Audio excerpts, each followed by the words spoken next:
သူများဆုံးမတာမခံနဲ့ကွာကိုယ့်ကိုယ်ပြန်ဆုံးမှာသူများနှိတ်ကွတ်တာမခံနဲ့ကိုယ့်ကိုယ်နှိတ်ကွတ်လောကကြီးမှာကိုယ့်ကိုယ်ကိုနှိတ်ကွတ်တဲ့သူတွေဟာကြီးပွားတာရှင်ကိုတန်မိုးရှိအောင်သုံးရင်အဲ့ဒီကောင်ရဲ့ဘဝတန်မိုးခဲနဲ့ပြစ်လိုက်တဲ့ခါမှာခဲလိုက်ကြိုက်တဲ့ခွေးကအကျိုးတရားဖြစ်ရပဲဒီရှင်းမရမို့ဘဲလာတဲ့အရက်ကိုတန်းကြည့်ဆရာဖြစ်လာရင်အရေးကြီးဆုံးကမင်းတပည့်ကိုမင်းနဲ့တော်အောင်တင်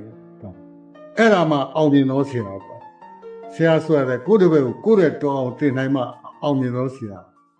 သူများဆုံးမတာမခံနဲ့ကွာကိုယ့်ကိုယ်ကိုပြန်ဆုံးမှာသူများနှိတ်ကွတ်တာမခံနဲ့ကိုယ့်ကိုယ်ကိုနှိတ်ကွတ်သူများဆုံးမတာမခံနဲ့ကွာကိုယ့်ကိုယ်ကိုပြန်ဆုံးမှာသူများနှိတ်ကွတ်တာမခံနဲ့ကိုယ့်ကိုယ်ကိုနှိတ်ကွတ်လောကကြီးမှာကိုယ့်ကိုယ်ကိုနှိတ်ကွတ်တဲ့သူတွေဟာကြီးပွားတာရှင်ကိုတန်မိုးရှိအောင်သုံးရင်အဲ့ဒီကောင်ရဲ့ဘဝတန်မိုးခဲနဲ့ပြစ်လိုက်တဲ့ခါမှာခဲလိုက်ကြိုက်တဲ့ခွေးက